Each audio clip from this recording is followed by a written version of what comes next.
Dans une pièce vide, dans un petit pavillon de banlieue, Agnès se tient immobile au centre de la pièce. Sylvie apparaît dans l'embrasure de la porte, un manteau et une écharpe pliés sur son bras. Elle observe sa mère, qui n'a pas conscience de sa présence. Il est temps d'y aller. Maman? Oui, je sais. Notre train part dans 1 heure. Si on le rate, on n'aura pas notre correspondance. Il fait très froid dehors. Jette ton manteau. Les meubles. Où est-ce qu'ils... Qu'est-ce que tu as fait des meubles? Tu as vu le camion cet après-midi? Et il y avait 2 hommes. Envoyé par l'œuvre de bienfaisance. Celle que tu m'as demandé d'appeler. Maman, Il fait presque nuit. le bus va nous emmener à la gare. Ta valise est à côté, dans le couloir. Jette ton manteau. C'est mon beau manteau. Oui, ton plus beau manteau. Et c'est un très joli manteau, bien chaud. Et tu es belle comme tout dedans. Il faut qu'on y aille, maman. Pourquoi tu es toujours à me bousculer? C'est juste que là... Tu es toujours à me bousculer. Je ne veux pas qu'on me bouscule. Je ne veux pas qu'on me dise quoi faire. Personne. Je suis plus une enfant. Oui, je sais, maman. Le voyage sera long. Tu l'as déjà fait. Quand tu es venue me voir l'été dernier. J'avais voyagé seule, non? Oui, toute seule. Mais pas cette fois-ci. Je ne peux pas voyager seule cette fois-ci. C'est ça? Pourquoi je ne peux pas rentrer chez moi? Tu ne te souviens vraiment pas? Maman, Non, je ne me souviens vraiment pas. tu pourrais faire un effort? Non. Pourquoi je ferais un effort? Pourquoi je devrais faire l'effort de me souvenir de quelque chose? S'il te plaît, maman, ne te mets pas dans cet état. C'est chaud, si chaud.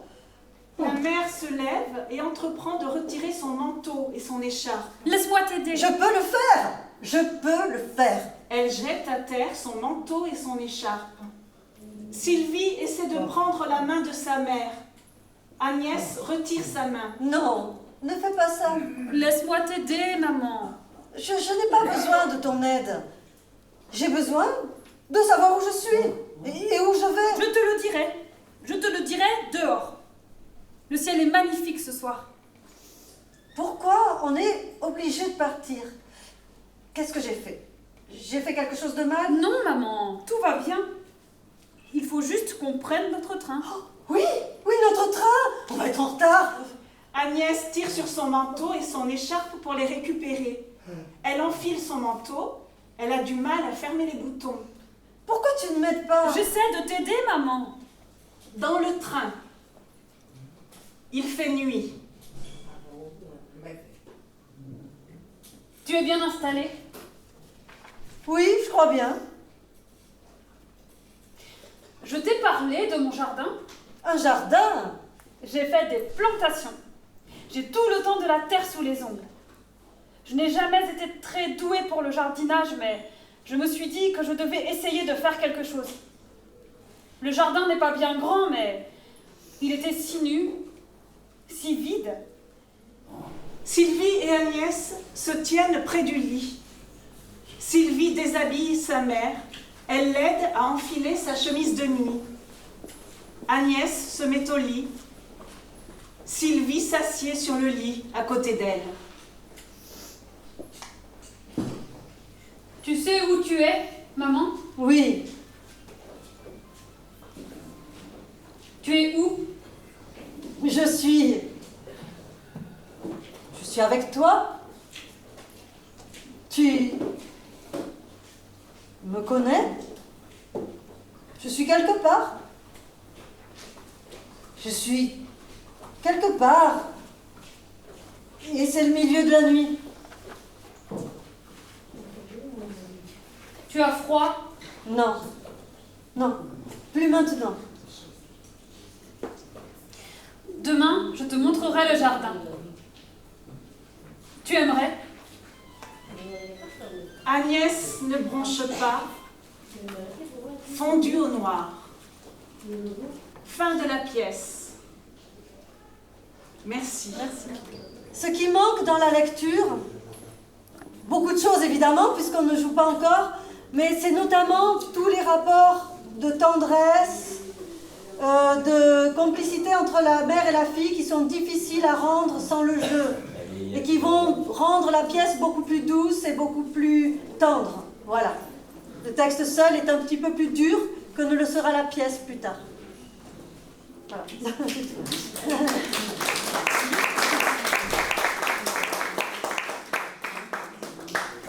Le thème du jardin, vous avez entendu présent dans la pièce, le jardin de l'enfance, le jardin de la fille qu'elle essaie de recréer dans sa maison. C'est aussi un des moyens de garder le lien que d'avoir des choses en commun de l'ordre de la sensation, les fleurs, les fruits qu'on cultive, voilà. Nous allons, en tant que comédienne, essayer de vous proposer ça, de vous offrir quelques chansons et poèmes et textes littéraires que nous avons choisis avec amour. N'est-ce pas, Jessica? Beaucoup d'amour. On a travaillé beaucoup. C'est difficile. Difficile? Oui, à faire. Ah, À jouer. C'est tout, hein. merci, on essaiera de faire encore mieux après. La maman qui devient un peu âgée et qui a des difficultés avec sa fille qui est plus apte. Voilà. Et qui prend beaucoup de patience pour la supporter. Tout à fait. C'est mon avis, hein. Oui, c'est vrai. C'est mon avis. J'ai une maman un peu grincheuse. Un peu malade, malheureusement, oui. Mes mémoires, je les ai écrites manuellement, un peu n'importe comment. Et... C'est écrit en français quand même.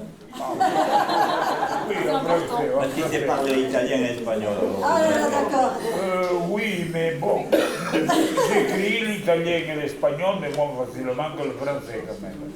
J'ai écrit mes mémoires à 86 ans. Parce que chez moi, tout le monde est décédé à 80, enfin du côté de ma mère à 86 ans.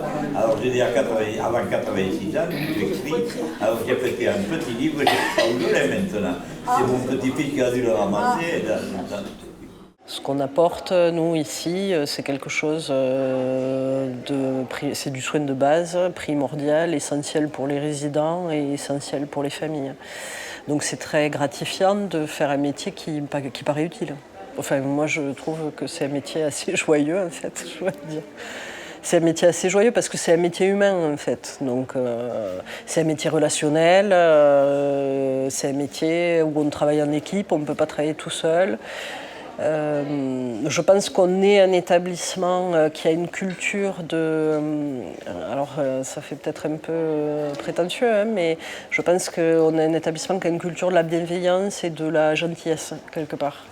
C'est-à-dire que des fois, il y a des gens qui viennent visiter qui disent « Ah, c'est bien chez vous », les gens ils disent bonjour quand ils passent. Bonjour aux résidents, il y a un peu de vie, quelqu'un qui siffle, c'est joyeux tout ça. Et puis, quand les familles sont contentes, alors c'est pas toujours de la joie extrême, hein, parce qu'il y a des situations difficiles, mais les gens qui sont contents de la prise en charge, rassurés, qui remercient les soignants qui s'occupent des résidents ou les gens qui s'en occupent, quel que soit le personnel, ça, je pense que ça apporte de la joie à tout le monde. Le bonheur est dans le pré. Mais cours-y vite, cours-y vite. Le bonheur est dans le pré. Cours-y vite, il va filer. Si tu veux le rattraper, cours-y vite, cours-y vite. Si tu veux le rattraper, cours-y vite, il va filer. Jardin du souvenir, mon premier rendez-vous. Mon seul amour, il dort vivant et nu, comme une belle fleur, une belle fleur.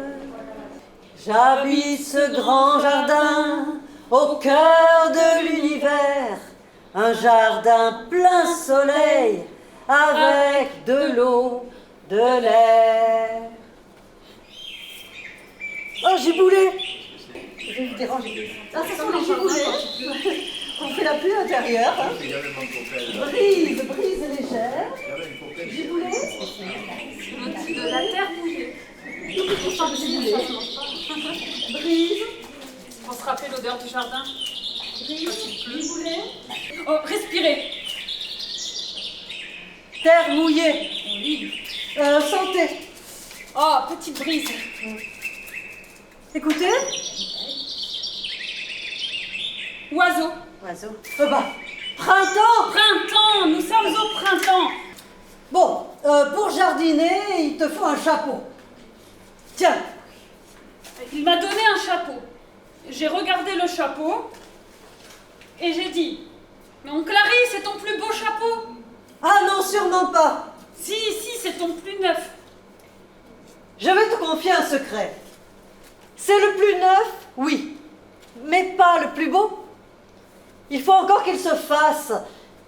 J'aime bien le vieux, il est un peu cabossé. Quand on jardine, tout prend du temps. On ne peut rien bousculer. Les vieilles choses valent souvent bien mieux que les neuves. Un chapeau peut mettre des années avant de t'aller comme un gant. Bon, tu les mets dans un trou. Là. Voilà, après tu les couvriras de terre. Là. Un haricot. Hein, une petite graine qui traînait comme ça. C'est pas une graine, c'est une pomme de terre. Non, c'est une pomme de terre, ça va pousser aussi. Allez, dans la terre. Voilà, couvre de terre. Très bien, mieux que ça. Voilà, c'est bien. C'est bien.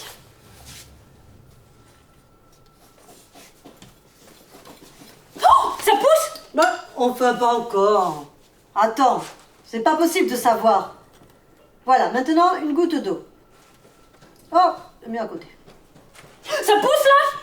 Mais attends un peu, oh! On crée les relais entre les familles, les résidents, leur acclimatation ici, leur prise de repère et aussi que les familles se sentent bien écoutées, épaulées. La personne est en résidence ici, forcément elle n'a pas l'habitude, ce n'est pas sa maison, mais nous on fait en sorte que tout soit comme si elle était un maximum chez elle. Être une épaule, un soutien, une écoute. Souvent les familles, elles disent pas tout de suite mettons ma maman, vraiment elle est perdue, elle me reconnaît plus, c'est la galère à la maison. Ils sont un peu en retenue avec ça. Donc nous, souvent, on découvre et on s'adapte in situ à la personne. Et après, c'est les familles qui, petit à petit, se sentent un peu mieux parce qu'elles voient qu'on leur trouve des solutions, parce qu'elles ne s'en sortaient plus. On crée tous ensemble, c'est-à-dire pas que la psychologue, c'est toute l'équipe avec les aides-soignantes, etc., que quand on fait une belle animation, et au final, le plus facile, souvent, c'est de les faire s'évader et de les faire sourire. Parce que c'est finalement pas si compliqué de les faire s'évader et de les faire sourire. Voilà, donc quand on organise, ou même voilà, des trucs de théâtre, des pièces, des moments, des chants, on va dire que c'est finalement le plus facile.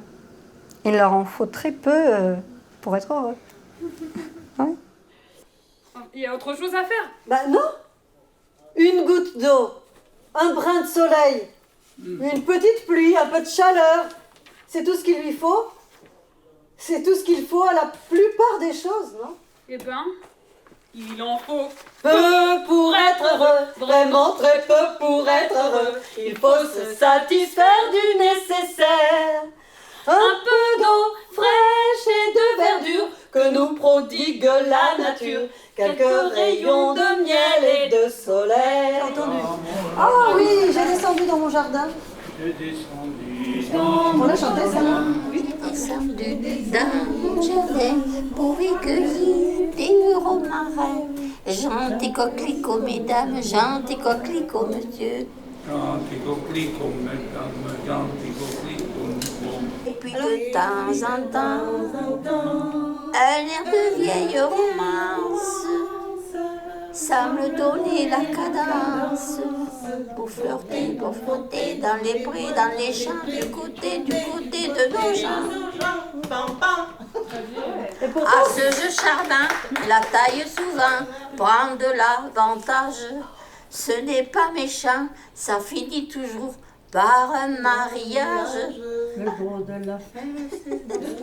La mère sévère dit à sa fille, non je ne me rappelle plus. Comment triste honte as-tu fait ton compte pour... Voilà, un truc comme ça quoi. C'est le moment crépusculaire. Quelqu'un a un stylo? Jamie, assis sur un portail, ce reste de jour dont s'éclaire ma dernière heure de travail. Dans les terres de nuit mouillées, je contemple ému les haillons d'un vieillard qui jette à poignée la moisson future au sillon. Sa haute silhouette brune domine sur le fond l'amour. On sent à quel point il doit croire à la fuite utile du jour. L'oiseau n'est plus, la mer est morte. Le vieux cep jaunit, bruni jaunissant. L'herbe d'hiver croît sur la porte, et moi, je pleure en y pensant. C'est la java bleue.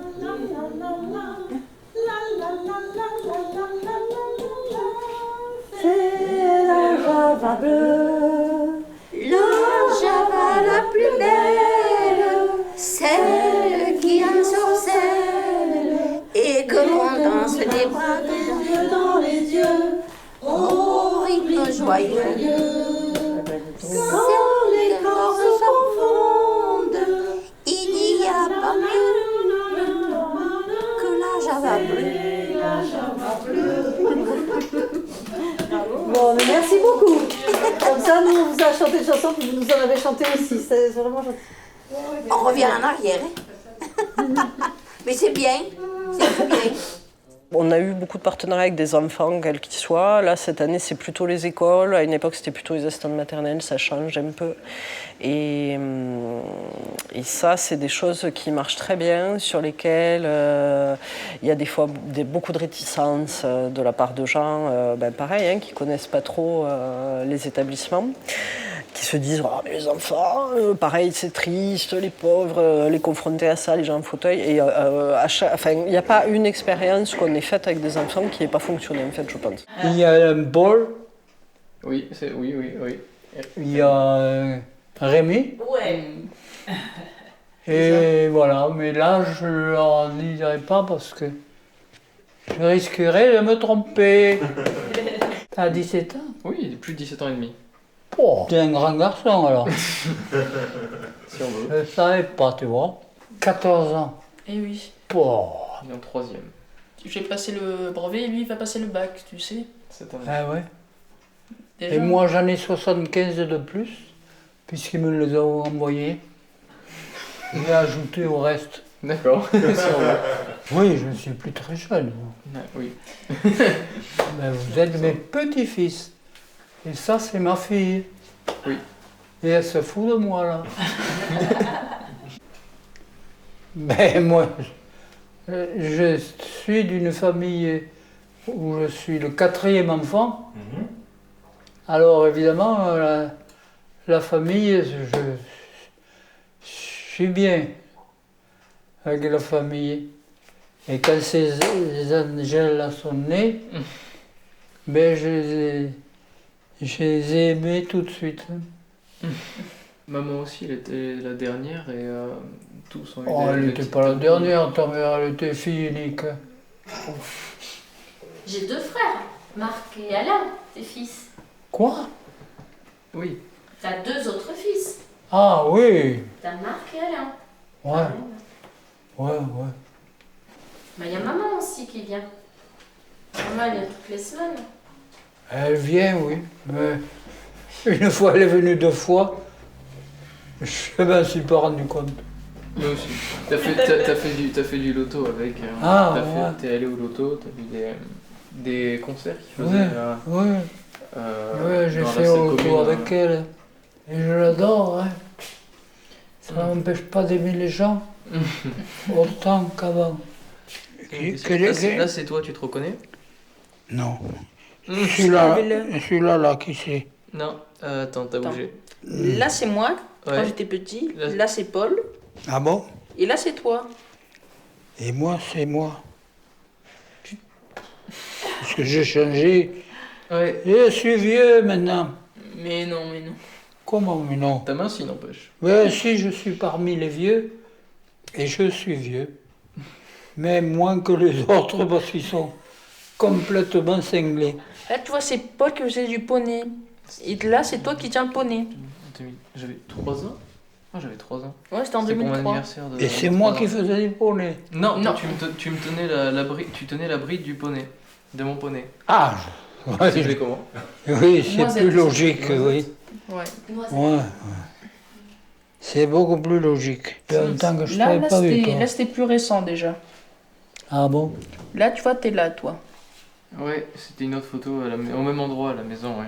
Tu vois, là, c'est Paul qui se secoue partout, essaye de me taper, et moi, je suis là dans tes bras. Ouh, c'est vieux ça. J'avais un mois là. Quand je suis née, il était extrêmement jaloux. Du coup, il essayait de me taper avec son doudou quand il me portait. Qui c'est qui était jaloux? C'est Paul, il était très jaloux de moi. Ah bon? Et oui, on s'occupait que de moi. Du coup, on s'occupait plus de lui. Ah. Moi. Pendant 3 ans. On s'occupait du plus jeune. Comme d'habitude. Oui. Voilà. Non, bon. Non. Il exagère quand même. Oui. Il va pas ah bon, c'est ma bouille qui est là. Et oui. Ah bon. Enfin, moi, j'avais une petite bouille encore, là. Oui. Maman, allez, range-moi ça, s'il te plaît, parce que plus ça va, plus je suis vieux. Ben moi, comme j'y vais déjà plus souvent que toi, j'aime bien le promener dans le parc. Moi, comme je me rappelle plus trop de mon enfance, parce que les souvenirs, plus trop, mais sinon j'aime bien le promener dans le parc. J'en ai pris des photos. Et qui c'est le monsieur là? Ah, tu le connais quand même. C'est papa? Oui. C'est René. Oui. Ouais, mais là je le reconnais. Oui, je l'ai reconnu dès que j'ai dit qui est le monsieur qui est à côté. Ils sont là, je suis très content. Et ça, là, leur mère. Mais au pas à t'occuper toute la journée. Tu m'as dit tout à l'heure qu'on t'occupait toute la journée. Oui, t'as fait du sport tout à l'heure. Tu faisais du sport? J'ai fait du sport, moi. Oui, tu sais, tu montais sur des poutres. T'as franchi des cerceaux aussi. Moi, je fais de tout. Vous aimez chanter? Chanter? Oui. Oh non. Non. Oh voilà. Je chante faux. Non, il vaut mieux que je chante pas. Non, non. C'était un petit jardin qui sentait bon le métropolitain, qui sentait bon le bassin parisien. C'était un petit jardin avec un rouge-gorge dans son sapin, avec un homme qui faisait son jardin au fond d'une cour à la chaussée d'Antin. Ben, il y avait des haricots verts, il y avait des carottes, de la salade. Il y avait pas mal de trucs, hein. C'était mon papa qui s'en occupait, nous on s'en occupait pas, hein. Oh non. Si quand il y avait des fois on avait des cerisiers, alors là on s'amusait à cueillir un peu les cerises ou même ramasser des fraises. Fallait faire attention quand même, pas trop abîmer. C'est des bons souvenirs, ça? Pardon? C'est des bons souvenirs? Oh oui, oh oui. Inoubliable. Ouais. Un petit jardin qui avait des fleurs et puis un petit jardin avec des légumes. Voilà. Mais c'était pas grand. Hein. Et des taupes? Est-ce que vous aviez des taupes dans votre jardin? De quoi dire? Des taupes? Des taupes? C'est la UPE? Non. Vous n'avez pas de taupes? Non. Ah, vous n'avez pas de taupinière? Non, j'en ai pas vu. Non. Mais on les voit pas. Dans le jardin, en principe, en principe, ça fait une petite motte. Ça fait, et vous savez que les taupes, elles poussent là, mais non. Ah bon, elles poussent à la même heure? À la même heure. Il est midi, oh, à la taupe. Mon père disait, oh là, il est midi, la taupe. Qui c'est qui va à la taupe? Alors j'étais là, on attendait, et quand la taupe poussait, hop, elle avait la taupe. Tous les jours à midi? À midi ou à différentes heures. Mais toujours à la même heure. Et vous en avez eu combien comme ça, des taupes? Oh, ben, on ne les compte pas. Elles sont dans la terre. Elles voyagent dans la terre. Elles traversent dans les allées. Elles font des On topinaires. avait des pièges aussi pour les allées. Oui. On les voyait quand on traversait dans les allées. Ça gonflait un peu. Allez, je mettais un piège. On avait des taupes. Bon. Oh, chez moi, il y avait des taupes. Hein. Ah oui, bon. Mais dans le jardin, on récoltait depuis les haricots, les petits pois, les échalotes, les oignons, enfin tout le jardin. Ça s'excitait. On avait un jardin, oui. C'était un jardin extraordinaire. Ah oui, Voilà. on avait tout à récolter. Le persil, bien sûr. Ah oui, le jardin. Eh ben, avec tout ça, vous deviez manger de bons petits plats, non? On ne mangeait pas les taupes. Non, pas les taupes. Les familles sont très présentes. Moi, quand j'entends assez régulièrement des gens qui ne connaissent pas forcément le secteur dire les personnes âgées qui sont abandonnées en maison de retraite, qu'on laisse toutes seules, c'est quelque chose qui m'agace un peu parce que moi, je ne vois pas. On les a comptés pour faire notre évaluation interne. On en avait trouvé 2 sur 95 qui n'avaient pas du tout de contacts familiaux. On a planté 4 arbres fruitiers. Un cerisier, un poirier, un pommier et... C'est le quatrième. Qu'est-ce que c'était? Le prunier, le poirier, le cerisier? Plus. Je ne sais plus. Il y en a un qui s'est vraiment développé, c'est le cerisier. Et tout le monde disait que c'était le sien. Et ils ont toujours le jardin, puisque là où ils habitaient, il y a un petit studio. On a fait un petit studio avec le petit jardin. Et il y a toujours le cerisier au milieu. Bon, moi, le souvenir que j'en ai, c'était à Michel, parce que c'était le dernier, en fait. Non, c'était le premier. C'était Christian, normalement. Oui, mais Michel, c'est le dernier des enfants. Et il est au fond, lui. Enfin, ils disent tous que c'est à eux. Voilà, c'était notre arbre. Je devais avoir une vingtaine d'années à peu près. Et j'ai eu une déception sentimentale, où j'étais vraiment en dessous de tout. Et je m'enfonçais. Mes parents essayaient de me relever, et j'arrivais pas. Puis un jour, ma mère est venue dans la chambre, elle m'a dit « Bon, maintenant, ça suffit, tu prends ta valise, on s'en va, et on part toutes les deux à Avignon. » Donc on est partis toutes les deux. Elle a tout laissé, les gosses, le commerce, tout pour moi. Mon père, il a dit oui. Et on est partis 2 jours à Avignon, on a vu des spectacles, on a dormi à l'hôtel, ça m'a changé les idées, ça m'a sorti de ma déprime. Après, ça a été fini. Je trouvais que c'était un geste vraiment important de sa part, parce que... Ça t'a marqué, ça? Ça m'a beaucoup marqué, oui. Toi, tu l'as peut-être fait instinctivement. Et quand je t'ai annoncé que j'attendais Alexandre. Oui. Tu t'en souviens? Ah oui. On n'a pas que des bons moments, hein? Mais si, justement, c'était un bon moment, parce que... Bon, allez, enfin, il y a 33 ans de ça. Je n'étais pas mariée. Bon, on était libres, c'était très très cool là-dessus. Et quand je lui ai dit que j'attendais mon fils sans être marié, je pensais à une réaction quand même. « Oh non, super content, ils étaient tous !» Et après on s'est mariés quand même, pour l'anecdote. Voilà. Et elle a eu 2 enfants. Ouais. J'ai 5 ou 4. 5 petits. Et Grégoire, qu'est-ce que c'est? C'est un petit-fils. Et non, pas un petit-fils. Un arrière-petit-fils. Ah oui. Ça mélange un peu. Quand on allait faire les magasins. Alors moi j'étais très contente de partir avec maman parce que je voulais payer, mais elle me disait que non. Donc ça m'allait très bien. Et plusieurs fois ça a été ça. Toujours très très généreuse. Elle m'a beaucoup appris la cuisine algérienne. On a fait ensemble des macroutes, des cornes de gazelle, des alabiens. Et là, c'était des bons moments parce que... Il en reste encore quelque chose. Ouais. Alors, on se dispute, mon fils et moi, le carnet de recettes de ma mère. Et pour l'instant, c'est lui qui l'a. Donc, tu le reverras. On a eu beaucoup de bonheur en famille, beaucoup. L'image des maisons de retraite est très différente entre les personnes qui ne connaissent pas, qui n'ont jamais mis les pieds, et ceux qui ont eu un résident. Ceux qui arrivent avec une demande d'admission ont souvent, assez régulièrement, une image pas très bonne non plus. Les maisons de retraite sont très méconnues. On ne sait pas ce qui s'y passe.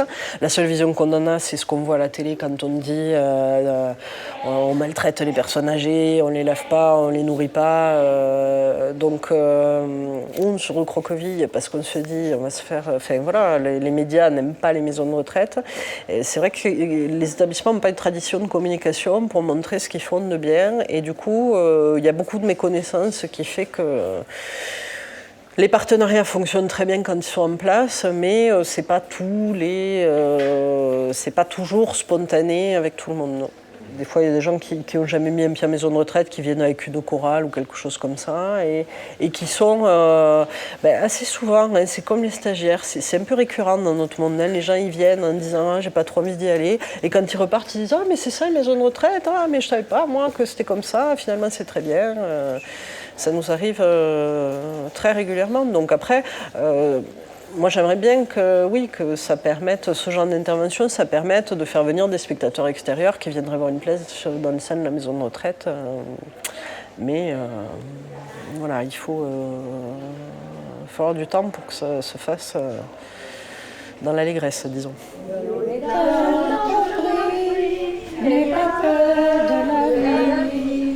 Il faut perdre la tête et songer que l'amour est comme ces violettes qui se fanent un jour. L'amour est un bouquet de violettes. L'amour est plus doux que ces fleurettes. Quand le bonheur en passant nous fait signe et s'arrête, il faut lui prendre la main sans attendre à demain. L'amour est un bouquet de violettes. Ce soir, cueillons ces fleurettes, car au fond de mon âme, il y a une femme. C'est toi qui seras